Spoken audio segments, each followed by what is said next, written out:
ఇంకా ఆయన అనుభవించేది ఉన్నది. చూడు, నా కర్మ బాగున్నది, నా గోల్డ్ కాయిన్స్ ఎట్లా పోయినాయో అట్లే వచ్చినాయి. కానీ వాళ్ళ దగ్గరికి చేరిందా? ఇక్కడ కూడా కొంతమంది లీడర్స్ చెప్తా, వాళ్ళ కర్మ ఫలం పోకపోతే వాళ్ళు వెస్టీజ్లోకి రారు.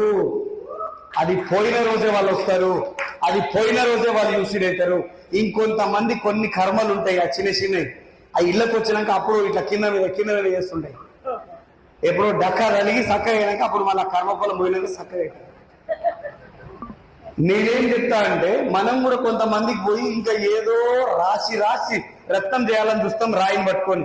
అవుతుందా రాయి రత్నం ఎప్పుడైనా అవుతుందా? రత్నంని వెతకాలే. ఒక కంకరాల కుప్ప ఉన్నది, ఆ కుప్పలో కొన్ని వేల రాళ్ళు ఉన్నాయి, అందులో ఒక 16 డైమండ్స్ ఉన్నాయి. మీకు కావాలా వద్దా? ఎలా వెతుకుతారు మీరు? ఎలా వెతుకుతారు?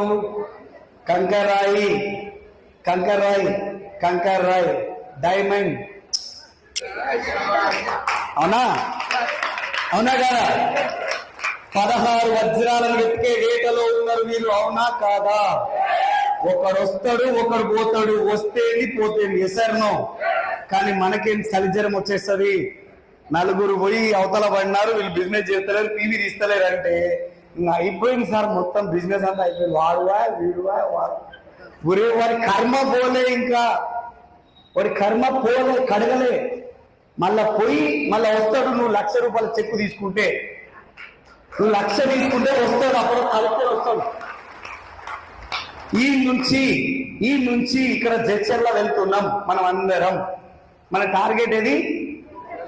జడ్చర్ల. బస్సులో ఎక్కాము, కొంతమంది ఎక్కుతున్నారు శంషాబాద్ లో, కొంతమంది ఇంకో దగ్గర, కొంతమంది ఇంకో దగ్గర దిగుతుంటే అందరు దిగిపోతారు, నేను కూడా దిగిపోతా అంటే అవుతారా? మన గమ్యం ఏం తప్పుందో అందకపోవాలనా? మరి మీరెందుకు భయపడుతున్నారు? ఒకటో ఇద్దరి కోసమో? 20 మందికి ప్లాన్ చెప్పడం స్టార్ట్ చేయి, ఇద్దరు నీ వాళ్ళే.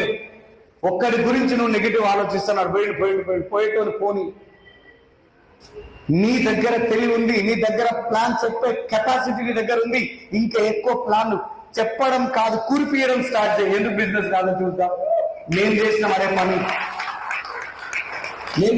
పని. సిల్వర్ డైరెక్టర్కి వచ్చినాం, బిజినెస్ లో మంచి మూమెంటం ఉంది, 39-40 వేల చెక్ ఉంది. ఒక్క దెబ్బ కొట్టింది కరోనా వచ్చి, మొత్తం ఖతం బిజినెస్ అన్న. కరోనా అయిపోయింది, మళ్ళీ స్టార్ట్ చేసి బిజినెస్ ని లేవట్టి 22,000 చెక్కు తీసుకొచ్చినాం.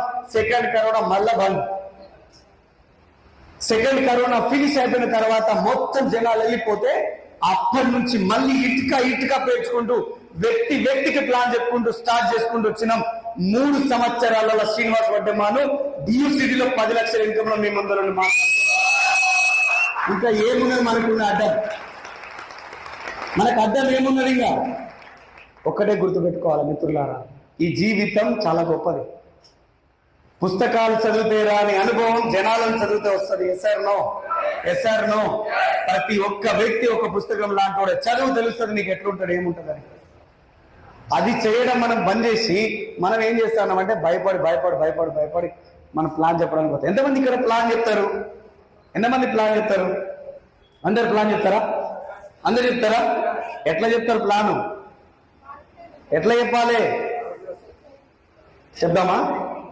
ముఖం మార్చుకొని మీరు ప్లాన్ చెప్తే మీ ఉన్న ప్లాన్ కూడా పోతుంది, మీరు కూడా పోతారు 2 రోజుల తర్వాత. ఎట్లుండాలి ప్లాన్ అంటే కమల్ భాయ్ మాట్లాడి చూసినావా? ఎట్లా మాట్లాడిండు? ఎట్లుండే ఎక్సైట్మెంట్? Super excitement ఎట్లుండేనో. ఈ ఎక్సైట్మెంట్ తో ప్లాన్ చెప్తే ప్లాన్ అవుతుందా కాదా? ఎదుటి వ్యక్తి అనుకోవాలి. మనం ఇంట్లో వెళ్ళి ప్లాన్ చెప్పి బయట వస్తే ఏమిరా తుఫాన్ వచ్చిపోయా జరిసేపు అనుకోవాలా. అల్లకల్లో అయిపోయిన చదువురా, ఇల్లంతా చదువు అనాలి. నేను ఏ ఇంటికి ప్లాన్ చెప్పనికపోయినా వాళ్ళ బాత్రూమ్ కూడా నా కంట్రోల్లోనే ఉంటది. నేను వదిలినప్పుడే వెళ్ళి రావాలి, వాళ్ళు లేకుండా వెళ్ళరు.